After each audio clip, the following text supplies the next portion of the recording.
How do you now reflect on that period in your career at Red Bull? It was great. I would say that it was fantastic. I knew, that I was going into Red Bull, into a project that was built for Max over the years. When they signed me up, it was very clear. I knew what I've signed up for. And when did they tell you what you'd signed up for? That it was did they make it clear this is built around Max? Did they say that? The first time I met Christian, he told me, we go racing with 2 cars because we have to. Otherwise we will be super happy just to race with 1 car. Everything it's for Max, around Max. Wow. We want to win the championship. He was that yeah. So instead of me thinking, why? I say, look, I come here and I make the most of it in all regards, and it's what I did. I went there with the tools available that I had to my expense. I think I over-delivered in all areas over there. It worked out perfectly. Of course, it turned out to be, there were some very tough times, very tough periods towards the end as well. The pressure and everyone internally we had too much success, so people got bored, I think, and they were fighting each other, and all the drama around. But they were fantastic 4 years. I think I over-delivered, and only once I left and they brought in the other drivers, they realized the job that I've done for them for 4 years. Well, that Otmar has said on record on our other show, High Performance Racing, that if they'd have kept you, he thinks last season that they would have won the world title. Well, you never know. If you don't know. But for me, on a personal level, I still big friends with everyone at Red Bull, everyone at Aston Martin. That's also some very important. I kept my credibility and my gratitude to all of them. Red Bull transformed my career. At the end of the day, this is a business and you have to play it. I don't know, would you say it's the hardest job as a Formula 1 driver, sharing a team with Max? To face Max at Red Bull is the toughest. Already to face Max in any other team, it will be very tough. But to face him at Red Bull, with his team, his people, his surrounding, it's tough. And you need the best of the best in all areas, and you just don't have it, while he has it. All the opportunities in terms of engineering, senior engineering, and experience engineering. That everything goes to Max, but I knew it before I came, so I thought, look, I can either complain or get on with what I have, and this is what I did. The 4 years I was there, I kept my same engineering team, something I feel extremely proud of.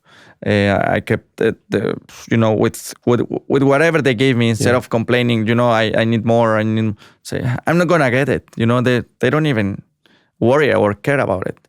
All they care is that Max is winning, so I have to do the best possible job here in all areas, and it's what I did. Would you be happy to take us into what the psychological impact is of having to deal with all of that? It's very tough. I think the only reason I survived there for so long is because, first of all, of how I built my character. So for me, it was like peanuts. And in that regard, being in that position and accepting, I think you have to accept in which position you are, and you cannot over push the system too much because they just break you. So being able to, and also I was completely on my own at Red Bull, so I couldn't. How do you mean? Yeah, in terms of management, like I felt like there was not much we could do with the system. This is what you get given, and that's really it. Did you feel right? Yeah. Okay, so did you feel supported? I felt supported to a certain point. You know what I mean? Yeah. Like more than that. Nobody was willing to do it. I felt supportive. The team was behind me, like Christian, Helmut. They will get happy if I win a race and so on. But at the end of the day, they will tell me, the whole project is done for our driver, and our driver is Max. So for me, it was clear, and I accepted that. I just tried to make the most of it. And there were years where I thought, we are on a par. I can really give a fight. But then as soon as there were the upgrades, they were going in, the difference will just increase quite a bit. What would happen on a weekend where you were faster than Max and you won the race or you dominated? They will be very happy. They will be very happy in the team, but the problems will happen, because like, for example, every start of the year, I always believe, especially 22, by mistake, we ended up with a overweight car and the weight was forwards.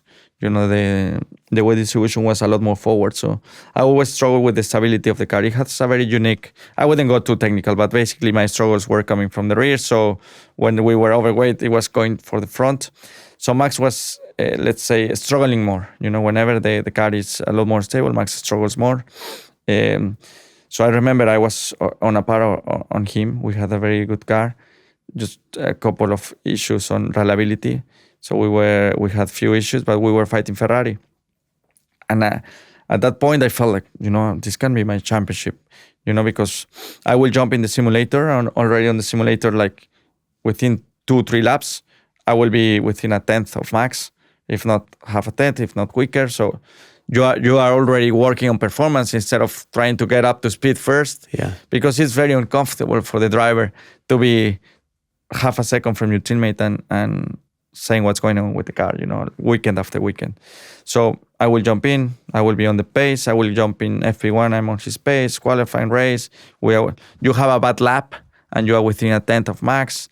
So I really felt like that was my year, and I won a couple of races. But then every year when they start develop the car, they have one direction. So everything is going into his direction, so you have to adapt yourself constantly to that direction. Quick question. Are any of you as bad at packing for holidays as me? Every year that we go away, I forget something, honestly, whether it's adapters, chargers, sun cream.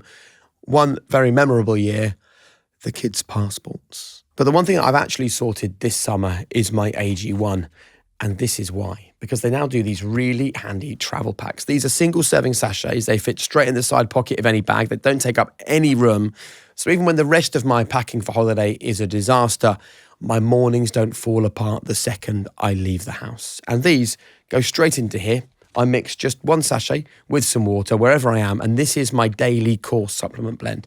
It's got vitamins, it's got minerals, it's got good bacteria for your gut all in one place. And throughout August, AG1 is making it even easier for you to start. Just go to drinkag1.com/highperformance. You'll get the free travel packs, you'll get a free D3 and K2, and a free morning person hat, which, come to think of it, is also great for those sunny holiday days. Every car I drove in Red Bull, it ended up in a similar direction, similar driving style.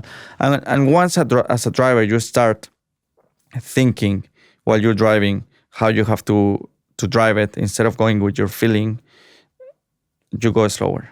And then the mistakes come, the lack of confidence, and it's just a vicious circle. So I would say that as soon as we were developing the car, it was all fine. Then 23 again. Max wins one race, I win the other one. I think in 4 races we ended up winning each other 1-1. So I thought this is my year. We were on a par on everything. Then come to Barcelona, FP1. I'm like a second off. With the new package, I was like, it's going to be hard. And then the mistakes start to happen. The lack of confidence, and instead of fighting with Max, I'm fighting more to survive in that environment. And it's not easy, as a driver to be constantly thinking on how you have to drive the car. You cannot perform at your best, and it's what happened.